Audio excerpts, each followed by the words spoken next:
அண்ணாமலை அவர்கள் வந்து இப்போ அவருடைய சூழ்நிலையாக விலகி இருந்தாலும் பாஜக தான் வந்து இல்லை விமர்சனங்கள் தொடர்ந்து சமூக வலைதளங்களில் பரவி வருது.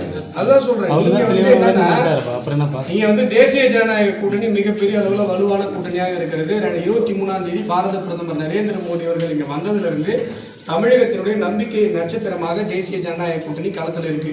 நீங்க மக்கள்கிட்ட யார்கிட்ட வேணா போய் கேளுங்க, எடப்பாடி பழனிசாமி அவர்கள் தான் சிஎம் ஆக போறாருன்னு சொல்றாங்க. அதை பொறுக்காத திமுகவினர், குறிப்பாக பெண் நிறுவனம், இந்த தேசிய ஜனநாயக கூட்டணியின் மீதான அவதூறுகளை தொடர்ந்து பரப்புவதற்கு முயற்சி செய்து கொண்டிருக்கிறது. பிஜேபியில் ஏதோ வந்து லீடர்ஸ் வந்து வேலை செய்யாமல் இருக்கிற மாதிரியோ இல்லை விலகி விட்ட மாதிரியோ இந்த மாதிரியான தொடர்ந்து பொய் அவதூறுகளை பொய் செய்திகளை பரப்புவதற்கு முயற்சி செய்து கொண்டிருக்கிறார். அண்ணாமலை அவர்கள் தொடர்ந்து பாஜகவில் பயணித்து கொண்டு என்னைக்கு அவர் பயணிக்காமல் இருந்தார்? முன்னாள் தலைவர்கள் எல்லோருமே இங்கே தொடர்ந்து ஆக்டிவாக வேலை செஞ்சுட்டு தான் இருக்காங்க. அண்ணாமலை அவர்களும் தொடர்ந்து வேலை செஞ்சுட்டு இருக்காரு.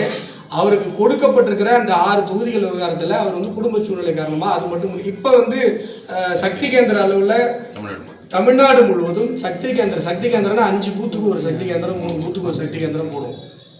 அப்படி சக்தி கேந்திர அளவில், அதாவது நமக்கு புரியுன்னா ஒரு பஞ்சாயத்து அளவில் ஒரு லோக்கல் பிரச்சனைகளை எடுத்து ஆர்ப்பாட்டம் பண்ணணும், தெருமுனை பிரச்சாரங்கள் நடத்தணும் அப்படின்னு சொல்லி தேசிய அளவில் ஒரு டாஸ்க் கொடுக்கப்பட்டிருக்கிறது. அந்த டாஸ்கினுடைய பொறுப்பாளராக அண்ணாமலை அவர்கள் இருக்கிறார். தொடர்ந்து செயல்பட்டு கொண்டிருக்கிறார். டெய்லி ஆன்லைனில் மீட்டிங் போட்டு எங்கள்கிட்டலாம் பேசிகிட்டு இருக்கார். அதெல்லாமா நாங்கள் பத்திரிகையில் சொல்ல முடியும். அதனால் யாரும் எங்கேயும் விலகலைங்க, எல்லாருமே ரொம்ப ஆக்டிவாக எலெக்ஷன் வேலை தான் பார்த்துட்டு இருக்கோம்.